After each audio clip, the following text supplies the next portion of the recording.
Om Swastiastu, selamat pagi.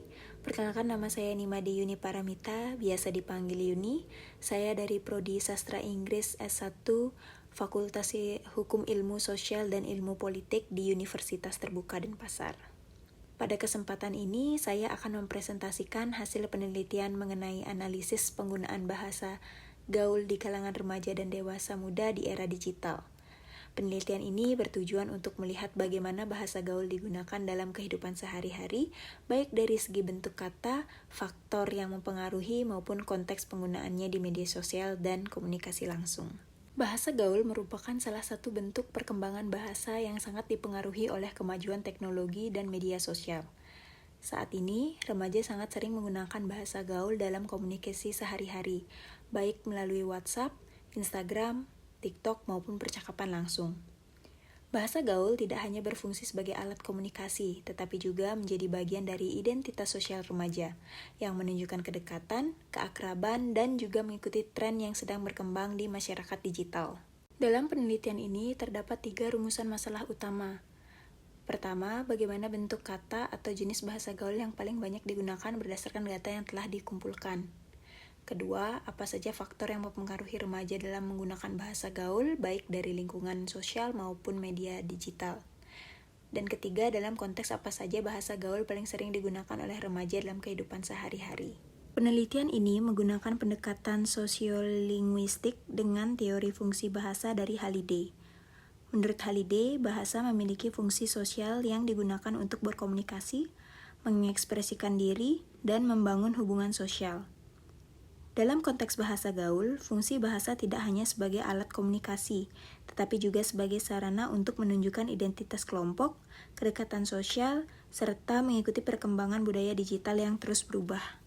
Penelitian ini menggunakan metode deskriptif kualitatif.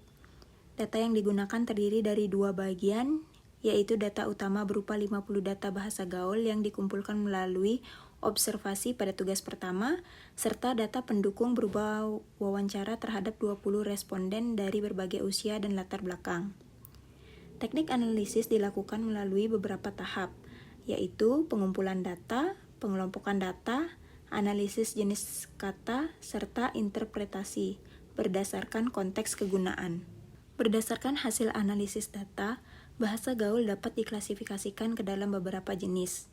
Yang pertama adalah borrowing atau sarapan bahasa asing seperti ghosting, flexing, dan red flag. Yang kedua adalah akronim seperti mager, bucin, dan gabut. Yang ketiga adalah singkatan seperti OTW, FYI, dan DM. Selain itu terdapat juga variasi kata atau perubahan bentuk seperti santuy, anjir, dan sabi. Dari semua kategori ini, terlihat bahwa bahasa gaul sangat dipengaruhi oleh bahasa asing dan kreativitas pengguna bahasa di media sosial. Untuk rumusan masalah pertama, yaitu bentuk kata yang paling dominan. Hasil penelitian menunjukkan bahwa bentuk borrowing atau serapan bahasa Inggris adalah yang paling banyak digunakan. Contohnya seperti ghosting yang berarti menghilang dalam hubungan, flexing yang berarti pamer, red flag yang berarti tanda bahaya dalam hubungan, serta vibes dan crush.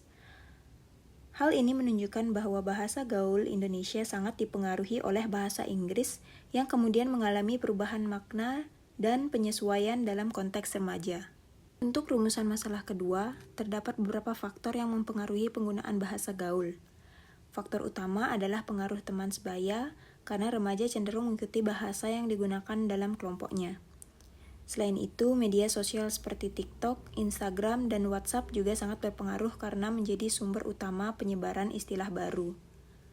Faktor lainnya adalah keinginan untuk terlihat modern, mengikuti tren, serta kemudahan dalam mengekspresikan perasaan secara lebih singkat dan santai. Untuk rumusan masalah ketiga, bahasa gaul paling sering digunakan dalam situasi informal. Berdasarkan data, konteks penggunaan yang paling dominan adalah saat chattingan dengan teman, bermain media sosial, bermain game online, serta saat bercanda. Bahasa gaul jarang digunakan dalam situasi formal seperti kepada guru atau dosen, karena dianggap tidak sesuai dengan konteks komunikasi resmi. Dari hasil penelitian, dapat diketahui bahwa bahasa gaul memiliki peran penting dalam komunikasi remaja. Bahasa gaul membantu menciptakan suasana komunikasi yang lebih santai, akrab, dan tidak kaku. Namun, di sisi lain, penggunaan bahasa gaul yang berlebihan dapat mempengaruhi kemampuan penggunaan bahasa Indonesia yang baku jika tidak disesuaikan dengan konteks. Oleh karena itu, penting bagi pengguna bahasa untuk memahami kapan harus menggunakan bahasa formal dan kapan harus menggunakan bahasa gaul. Berdasarkan hasil analisis, dapat disimpulkan bahwa bahasa gaul yang paling dominan adalah bentuk borrowing dan singkatan. Faktor utama penggunaan bahasa gaul adalah pengaruh media sosial dan lingkungan teman sebaya. Sedangkan konteks penggunaannya paling sering terjadi dalam komunikasi informal seperti chatting, media sosial, dan percakapan sehari-hari. Dengan demikian, bahasa gaul merupakan bagian dari perkembangan bahasa yang tidak dapat dipisahkan dari kehidupan remaja di era digital.